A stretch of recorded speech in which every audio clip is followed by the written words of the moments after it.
and welcome to our podcast. And if you've never seen us, you can always see sound us on NADIA Sawalha and Family YouTube channel. You sound like an air hostess when you start. I know. Hello and welcome to EasyJet. It is annoying because there is a certain amount of information that you have to give, and then what happens is after you've done a number of these, you start thinking, all the poor buggers that have heard me say this a million times. So I go into That's this why thing they say, like, please don't explain about the noises in the background. But the thing is, what if you're listening for the first time? Where are the emergency exits? There aren't any. What are we going to do? Can you please adopt crash positions? Well, I think adopting crash positions is something that we need to do with this podcast. This is how to stay married so far. But what I would like to do before we move on, I just want to bring up a little something from a previous podcast. Oh, shit. Can you guess what podcast it was? Oh, no. Yes, the dog. The bickering. So, last This isn't week, about bickering. or the week before, we did a podcast on bickering. Check it out. Right? Check it out. We had to stop it. It went terribly wrong. We had to stop it because we went into a row that lasted almost 72 hours. And it started with me saying this simple thing. I said, the bickering around the dogs is really difficult because I feel like I'm on eggshells when I ask you whether the dogs have been fed, because all I am doing is asking you whether the dogs have been fed so I know whether to feed them. So, yesterday, I text him and I say, have you fed the dogs? Well, it's the first time in 2 weeks I haven't. Have you got that off your chest? Well, What point are you trying to make? I'm trying to say that we're only just saying how to stay married so far because we have no idea.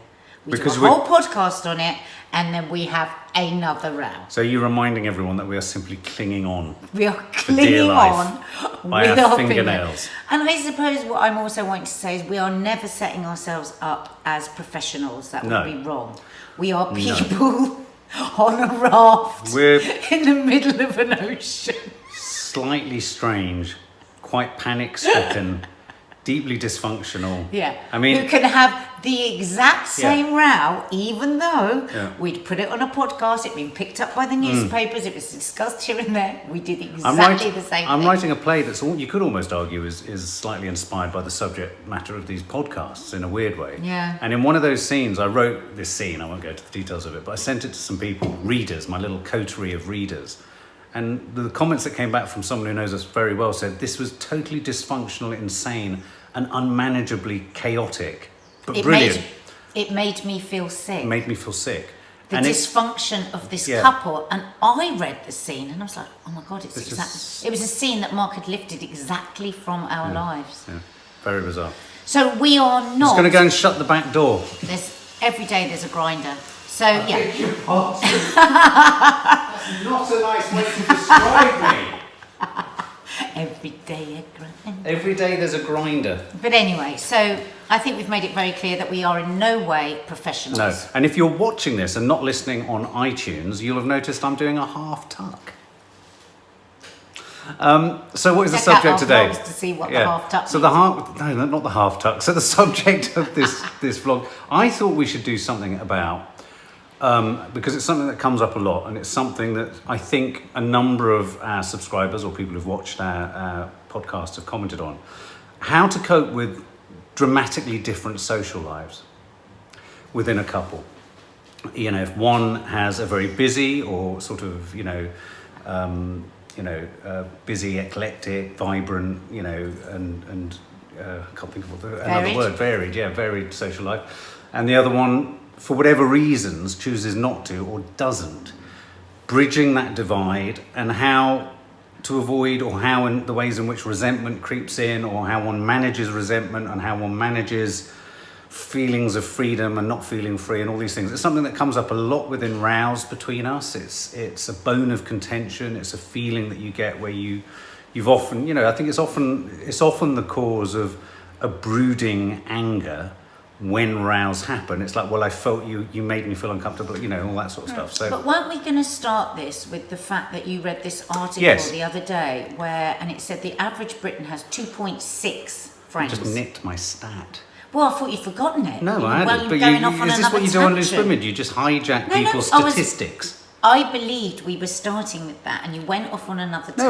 No, I thought I'd talk more readily about how this relates directly to us. But yeah, I mean, I was shocked by an article I read that did say that contrary to popular belief, the average number of friends that most people have in Britain, and it's a very culturally specific thing, is 2.6 friends, and anything above that is unusual. You're falling into the sort of 10, 15, 16% category. What constitutes a good friend is someone that you feel... Well, there you go. I mean, some people might say, oh, they've got 30 friends, but might look at their relationship and go, I don't think that's a friend. Well, I think their definition of what does constitute a friend is someone that you can be critical of and can be critical of you without endangering the relationship. Exactly. And I think that, for me, is a key component. Was that what it said in the article? Yeah, and I thought that was quite an interesting... I think that's true. Do you? Well, because, I mean, you can... No, because some friends you have, and you don't have anything to criticise them about. So, but I suppose it's the idea that you could, if you felt they were doing something very damaging to their life, or they'd upset you even maybe without knowing, that you would be able to say it. Yeah, I think that's a really good definition. I would have thought that a good friend is also about someone that you feel you can trust and is a sort of, if you like, a filter for you about your own behaviour, so that you can check stuff out with them. I mean, I'd have thought that's... And I think another thing for me, which is really important about a friend, and a lot of people will call people their friends that aren't this. Your friends have to be happy for the good things that happen for you, and there with a listening ear with the bad things that happen. And I look at some other people's friendships and I think, why do you think they're your friend? Because they don't seem happy for you when the good stuff happens. Well, it's interesting you should say that, because that component to friendship is what destroyed most of my friendships post-drinking. Because I realised quite quickly, and then unfortunately because I was married to NADIA off the telly, there was an element of people not wanting things to go right for me. And I felt that jealousy. Well, I felt that keenly in sobriety, because it was something I was immune to and anaesthetised from when I was drunk. I mean, not that I was drunk all the time, but I would drink with most of my friends, and so and let us not forget, all your friends would drink with you as well. Absolutely. So they were all a bit alcoholic themselves. I have to be, I'm honest. I mean, so for me, I just thought this was a very rich topic. So it was inspired by this article where I was kind of shocked, and the reason I was shocked was it made me feel less bad. And then I thought, why am I feeling less bad? And as I'm speaking, I'm already feeling like emotions coming up. Well, okay, can I just pause you there? I think why it might have made you feel less bad, and I think this would be the case for many, is we are not social media bashers at all. We love social media. We work with social media. But I think one of the things that's really difficult is this lie that people are sold, that everybody has these amazing friendship groups. I mean, I've been in situations before where people have gone, photo, and we've all taken a photo for something for Instagram, and I think, I don't like any of these people here, and they don't like me. Right. So, but that will still be pumped out as a great friendship moment. And so I think more than ever at this time, people feel, and they say people are lonelier than they ever were. Children, terrible loneliness. They might have 10,000 followers, 5,000 followers, but they haven't got a friend that they can call in a time of need and know that they're going to be there for them. But I mean, I suppose the thing that moved me with it is that I feel generally in our relationship, tugging it back to us rather than a statistic, I feel not marked by anyone. I think marked by fact that my social life has much diminished, if not even diminished, is non-existent comparative to where I was when I first met you.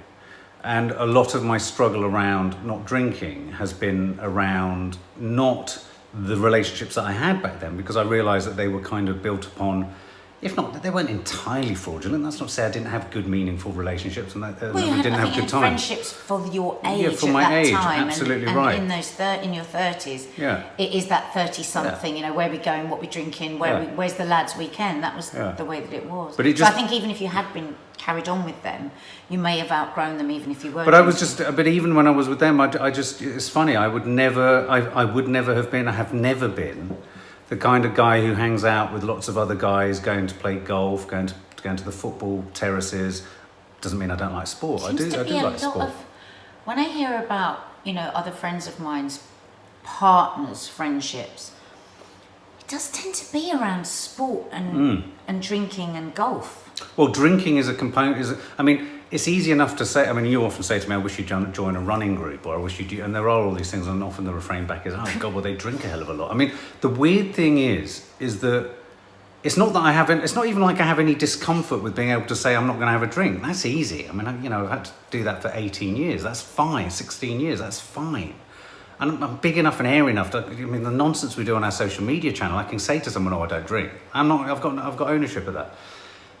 It's the awkwardness of building relationships in sobriety when these other people are balls of a mess or half cut themselves and having a drink to in a sense fortify themselves. Now, most men are very nervous and shy around being around most men, which is why they congregate around something else they look at, sport, or something else they do, so that they don't have to look directly at each absolutely other. absolutely. So is that why men seem, I mean, I can think of a couple of friends that you say, if we're thinking about the 2.6, when I think of Miranda and I think of Lisa and I think of, well, everybody that knows you loves you.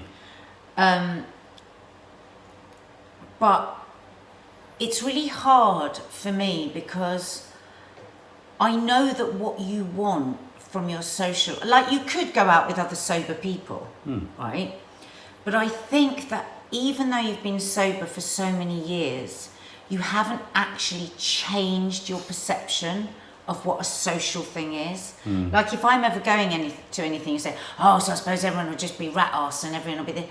Well, no, not really, because I'm in my 50s now. Everyone might have a couple of drinks, but no, people are worrying about their cars. They've got their cars before they've gone. So it's not that. It's almost like I stopped at the point of 34. You're at a time in a time warp. I think I am, because I put music on. When I have that euphoric recall to a social life that I used to have, it's a social life. I go straight. That you wouldn't have. Well, no. But I would go straight back to out Friday, drinks, a meal, clubbing. Exactly. And the thing is, it's like the other day I was somewhere, I don't know what, having a drink, and I was like, I suddenly thought, that wild abandon of just, because every time now, if I'm out and I'm in a social, I'm having a drink, I'm thinking, what am I eating? Am I drinking water? What drinks am I having? What am I doing tomorrow morning? That's the reality of our age group being out. It's not that. Only the sad fuckers. Boring. But only the sad fuckers are still like that. It's like once you have kids, that's all gone. That life is gone. I get that. And this is really just coming to me now. It's almost like you need to start from scratch again. And not have euphoric recall. That's what they call it in AA. It's like you can have, the first thought is like, wow, everything's just mad. Instead of the second thought is, it will all end in carnage. And you've got to have that second thought, because I don't know anyone of our age group that would still be doing that isn't just a bit sad. But I had a little moment after I read that article, and I went in there and I had a little cry. And it was because I looked at my social media and there's not a single photo of me with a friend. And that made me feel really sad. Really did. I thought there's lots of photos of me, with my girls, and you. And it's, so much of it is about choice. So much of it is about choice. This isn't about, I'm not crying because I'm so lonely. I don't feel like that. I know that when I meet people, I know that, lots of people want to be in a more meaningful friendship with me. And you keep people at arm's length. I keep people at arm's length. You are, it's like I always say to you, there's nothing that you can't talk about. You're let me finish. But I know you're a that. highly educated man, right? And not only just academically, but just you're educated in all. You know stuff, you know shit, you know bags of it. I've never seen you in a conversation where you couldn't have been right at the top of that conversation, and yet you never wear it. You're never sneering. You're never. So that first thing. Secondly, you're hilariously funny and able to have wild abandon. Like you can step into being a 7-year-old like nobody else. You're gorgeous looking. Yeah, well, but I feel better looking. Really but all of these things I don't disagree with, and I don't. Let me just finish. All of this about you not having friendships and you not having a social life, and the reason I'm making a point of saying all this is because I think that this is what happens to a lot of people, is that you just somehow you don't have the belief that you're worthy of people. And it's like most people I know aren't worthy to shine your boots. No. Well, I think there is an element of that. I do think there's an element of that, and I do think it's weird as I look and watch and champion and adore and I'm joyous about all of my girls. I'd love to see my oldest girls more as our youngest girls get older. Their lives get busier. A major component of my life has been being a dad, and that's been a major thing because I didn't have one. And so I think I've on many levels just thought, there are some sacrifices to be made here. And, not drinking and all these things. Sorry, I'm really trying to just hold it together. There are some sacrifices that need to be made here. And that's just, I think in my soul, in my soul, this isn't something that I can hear what you're saying and I don't disagree with it. And I know that on a fundamental, practical level, all those things, it's a soulful thing, and yet a decision that I've made just to throw that thing under the bus in preference for being available, being present, being all these things. But at the same time, and also, driving my own company and making that a success in the past and shifting into what we're doing at the moment, all this kind of stuff. And, I'll throw myself 100% all of the things that it is that I'm doing, rather than either invest in nor be invested back in with friendships. Now, as I face the girls leaving home and as I look at our life together, post-children in a sense, it's never post-children, but you know what I mean. And I do look at your social life, and I think this is probably the nub of what we're aiming at in this podcast, is how difficult it is also for you, because it is difficult for you, and I feel very bad about that. I feel very responsible for that. And I do know that it puts pressure on you, and you do feel at times a sense of not resentment in a horrible way, but we've had rows and we've talked about it kindly as well as rows where you say, I just don't want to feel bad because you have got a social life and you haven't got one, Mark. And it's not that I necessarily want one, but I am mindful as we push forward into the stage of our relationship or the next stage of our relationship, and I wonder if this resonates for anyone else. I think it does happen to a lot of men that they turn towards the relationship a lot more, and they turn their back on the outside world a lot more. That's fact. There's been many really good articles written on that. But all of what you just said, and you said why you've removed and to bring up the girls and da-da-da.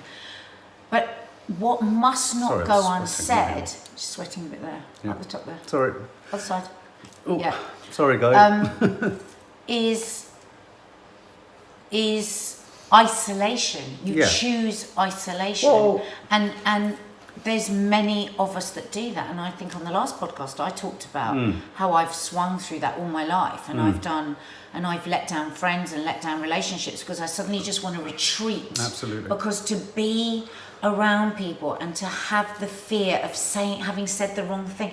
I mean, every time I used to go out, I'd come home and I'd cringe, like, what was I? Who am I? What did I say? What did people think of me? How did I come across? All of that stuff. I've been plagued by it all my life. And I know people will go, what? But you're a TV presenter. But the very nature that I'm a TV presenter is because of that, because I go out and I'm just this thing, and it's just this one side of me, and then I have to go out and I have to be that side, and then I'm exhausted. And that's what happens to you. It's because you have low self-esteem, you get exhausted. Like sometimes when we go places and I say, just be really calm. You don't have to give everything away. You give everything. You're just like too big, you're too huge, and then you retreat because you're exhausted, because anyone would be exhausted. It's like how often people watch our vlogs and say, oh my God, I'm exhausted after seeing that. We're at such a high pitch. So if I were your friend, and not your wife, but hopefully I'm your friend as well, I would say to you, take the tiniest of pigeon steps. Be quieter. Find a new kind of social life, because you are living in a time warp where you would, like, of course, how can you have the social life now? Because your social life before was like, here I am, what are we drinking? How do you reposition that? It's really, really hard. But is it a pressure for you though? I sometimes feel really weary of the guilt. I carry guilt, or I never go out without feeling guilty. I never don't have in my head. It's like sometimes I wish that I could go out and there wouldn't be you here when I got back. Not because I want to come in blind drunk and I just want to be able to come in and not feel that I have to be a certain way. Well, you don't want to come in and be reminded he wasn't out. No, it's not really as simple as that. No, I get what you mean. But it's sort of fundamental. To not have to be. Yeah. But I don't think that's necessarily because you don't have a social life. Maybe that's just the thing of being in a couple. I think maybe people... I'd be interested if anyone would leave a comment and say, oh, we both have social lives, and I feel like that sometimes. I want to come back and just... I mean, I'd be fascinated to know. Do leave your comments below, because this is... I wanted to do this podcast because I wanted Nadia to know that I think about this a lot, and I grapple with it a lot more than you probably think I do when you do feel... I don't want you to feel guilty. It really saddens me that you do feel guilty. And there have been times, and I think, when we've talked about jealousy in previous podcasts, it's been really useful for people when I've unpacked that. Now, there were times where there were times where I really struggled. Even when I had a so-called busy social life myself, I struggled with you finding stimulus outside of us. That's because of your extreme jealousy. And that was because of extreme jealousy. Yeah, exactly. And so, the jealousy is never a jealousy of not wanting you to have what you've got. I mean, it really isn't. I mean, I love the fact you are a gregarious. You're everything that you were when I met you. Can I just ask you one question? It's just come to me. You've always been a jealous person in the way that many people are if they've had a very neglected childhood. I know exactly where your jealousy comes from. I could write a thesis on it probably. It's very predictable. No, look at you, where you see that as a negative. No. But it's knowing something. No, I didn't mean that horribly. Knowing from the soil that they've grown from and how that's impacted on their everyday life. We are what we were as children. Absolutely. So, so having always been a jealous person, why would you end up with somebody that is gregarious, that does create attention? Anyway, even before I was on telly, I've always been that sort of a person. I've been a live wire, let's say. But then added to that the fact that, when we first met, I was only a year out of EastEnders with that sort of level of soap fame. Why? Well, I didn't meet Nadia Sawalha off the telly. I met a woman who I thought was really fun. But you knew very quickly that there was a lot of and that attention. side of it I didn't like. I didn't like any of that side of it from the get-go, and that's always been... How did you think you were going to be able to deal with that? I didn't. I think that's why I turned into drink even more rapidly at the beginning of our relationship. I didn't see a way through this easily. That's really interesting. I just want to pause on that because that's real alcoholic talk. Because when you talk about all your relationships, that's the first time you've ever said that to me. What? But if we think about your past relationships, you've always said, and that relationship made me drink more. Yeah. And she made me drink more. No, I'm not saying you made me. No, but the situation, I think wrongly, I'm not saying you made me drink more. I know that's what you meant. That's not what I said at all. What I meant, but no, that's what I have said of previous relationships, and that's not fair of those relationships either. It's the drinking. What I said just then was not you made me drink more. Right. I looked at a situation that I didn't know how to manage, and I chose to drink more. Yeah. And that was my way, but that was my way of coping. Now, I drank so much to cope with it, I drove myself into a wall, I drove myself into a breakdown. But do you think then, because we know also of this drinking on thing where where somebody that struggles with alcohol... Sorry, we're talking about alcoholism a lot in this, but I guess it is a huge component of social life, isn't it? Yeah. And it's part of us. But you always get slammed because people say, why are we talking about Mark through alcoholism again? I'm happy with that because it's how and why my social life changed. I think people think that I pick on you for it, and I think what people don't understand is that this is somebody in recovery. It's always there. It's always there, yeah. It's always there. It affects everything that we do. Yeah. But Mark knows that I'm sorry. So. Wait. Mark knows very well that anytime I mention his alcoholism, it comes from, or his recovery, or his alcoholism, it comes from a place of deep understanding of who you are, and a deep understanding of what happened, and an absolute admiration and pride in the way that you stay sober. So if anybody ever thinks that I'm bringing it up to put it back at him, I'm really not. No, and it's never felt or received like that. It's part of our dismantling of stuff, And in the last podcast, we talked a lot about how heavy my drinking was, and if we hadn't had children, I would be an active alcoholic. I really do believe that. But going back. No, but I think that I just think that it's fascinating, isn't it, that people will often go with the very thing that is going to cause them the most pain. Yes. Yeah, well, I can tell you exactly why, and I will quote, bizarrely, this is very strange, you need to look her up because you might not remember her, young viewers, an actress called Liz Smith who played the Nan in the Royal Family, was it the one on the... And we had her on a show I was making years ago, and she made the most beautiful, she used the most beautiful description of herself. She said, I have virtually a tiny circle of friends, if any. And she said, I'm the most sociable person in the world, but I'm not a social person at all. And I think when she said that, no other quote apart from one or two from John Hurt, no other quote from anyone I've worked with has resonated so deeply in my chest as that. Why was I drawn to you? I love, as you can probably see on the social media, I love showing off. I love Richard E. Grant. I love that Richard E. Grant sensibility of blah, blah, blah, blah, blah. And yet it makes me want to tear my hair out. I want to be able to do it all. I want to be all things. I want to make people laugh. I want to make people cry. I want to hold people. I want to hug people. I want to make them feel the world. They are the world to me. And I want to exit. But why have your previous relationships then been quite meek women? They weren't meek at all. Well, no, not meek, but I mean, they weren't like big characters, were they? No, I don't think you can say that. I mean, because bar one, I would say the others were very sociable and very social. They had big social lives, but so did I at the time. No, but weren't you the main focus of the social thing?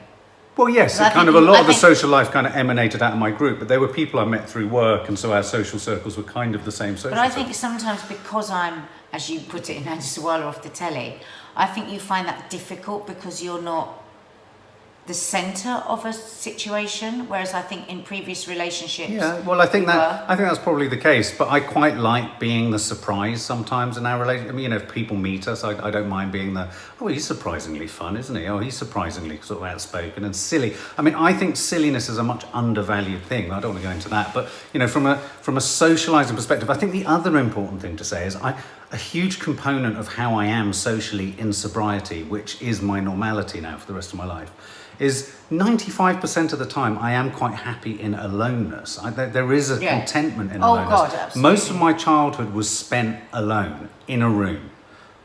It's as simple as that. I mean, that's no exaggeration. That's no poor me. That's no violins. It was, and in that room, I played incredibly inventively.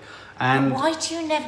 This is what I don't understand. So this has been the thing all the way through our marriage that's really frustrated me, is that you always say this, but you always want me here. Well, because I'm incredibly sociable, but not social. No, but you don't. I want the two. It's a total contradiction. On the one hand... I think sometimes you should absolutely relish... Like, if I go out, or if the kids go... You immediately... Yeah, but I do increasingly, and I do think that there are shifts and changes happening at the moment. I do increasingly see it as an opportunity for time. I do see it as an opportunity to breathe and to tick at my own pace and to do things about the house. That. Like, every so often I'll get 10 minutes on my own in this house, and that's maximum. And I just love it. That doesn't mean I love anyone any less. No. That's just human nature. So we need time with others. We need friendships. Friendships are important. I don't think people need loads. I think 1 or 2 or 2.6 sounds good, because that's what proper friendships are. So 2 questions for you. How would you like my social life to be different for me? And how would you like my attitude to your social life to be different for you? I would like you to consider a new way of thinking with your social life. I think why you can't contemplate a social life is you can only contemplate it historically, in the way that it was, and you've just got to have a completely... So this idea of going in all guns blazing and being all things. Because you've had 15 years of being sober, you are in a time warp. Nobody... obviously I've already said it in this podcast, but anyone who's still like that at our age is a sad fucker, to be honest. It changes. You have a nice meal, you have a couple of glasses of wine. I would very rarely on a night out have more than 2 glasses of wine, because I feel like shit the next day. And anybody sober, and most of my friends don't actually hardly drink at all. Well, funnily enough, just before we So is it that what I would question you is, you say everyone else is going to be drunk, and I would say to you, actually no, everybody else isn't. It's you that can't deal with being sober, not other people can't deal with you being sober. But the other component to all of this, and the other question was, how would you like me to be different with regards to your social life? I just want there never, ever, ever to be a sense of you've been left out. Right. Because the thing is, I always say to you, do you want to come to this or do you want to do this? And you say no. And then it must be absolutely like I don't want to. I would always like you to do things with me, but when you can't do things with me, I want to do them anyway, and I just want to feel free to do that without feeling guilty. A major component of all of this is, of course, for men, the assumption. One of the things I can't stand is when couples meet other couples, and all the men. Stand one of No. And why does this happen? All the men peel off, or the women assume that because men are men, they will all peel off and get on. Yeah. I won't get on with. Well, I mean, I will. But this is where it's not as simple as saying don't go in all guns blazing. I have stood in many social situations, sober and not sober, where I've stood with men where the conversation has been nigh on Neanderthal, car orientated. I can't keep that going, so I turn towards. Yeah. I don't think you should put yourself. in that But then I then become the pivot around social responsibility. I see the men look to me as humour kicks in. You must feel this when you're sometimes out. The humour starts to come from me. They go, oh, he's a bit of a wisecracker. Then that builds, and it's like suddenly I am the entertainer. That's pointless socialising. I would absolutely say to you, this is going to be a situation where you're not going to like it. Absolutely don't come, because I know that because that would put you in a dangerous place with drinking as well, because who can bear that without a couple of drinks? Well, especially there are sometimes social with men. situations that I would not go to if I wasn't having a couple of drinks. Yeah. It's as simple as that, because some social situations are horrible.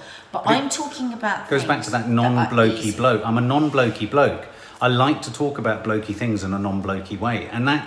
I know there are lots of other men like that, but where it's very hard to kind of find them, fast track them, unless you're. Well, what I would say though is, what about sometimes when I invite you and it's just all the girls? And I love female friendships. I mean, I would say two of my most meaningful friendships are female, and I like female conversation. I mean, I've grown up around women. I've been around lesbians all my life. I've had 4 daughters. I've had every partner I've had has had a multitude of sisters. It's. Female orientation but is you something made a huge step this summer. What's that? You've said yes, and you're coming camping for 2 days. I know. With Lisa. Lovely Lisa. And Lisa's so over the moon because she adores you. I love Lisa. She literally can't believe you're coming. Yeah. So that's a massive difference. And I think that's what you've got to do. Just not go into things like where it's going to be like loads of people that you don't know and they're going to be wankers. Never ever go into that social situation. Your sobriety is so much more important than anything like that. But when I have to go to those things, you've got to be totally lovely about it. That was really interesting. Sorry I got emotional at the beginning. Oh, don't be such an idiot. Anyway, there you go. Do subscribe. If you're listening to this on podcast and you're on the tube, where are you going? Is it busy? And does the guy next to you really smell? And if you're in the car, put comments if you do. And if you're in the car, do you have extra chewing gum in the middle? Because I don't think I ever get in anybody's car and they haven't got a tub of extra chewing gum. And do you get into a car after Nadia Sawalha off the telly's been in the car and find chewing gum in the door? Let's not talk about what we find in the car. We've not been in the car. Right, I think we better go now. We've done quite well. Thanks, guys. Bye, guys.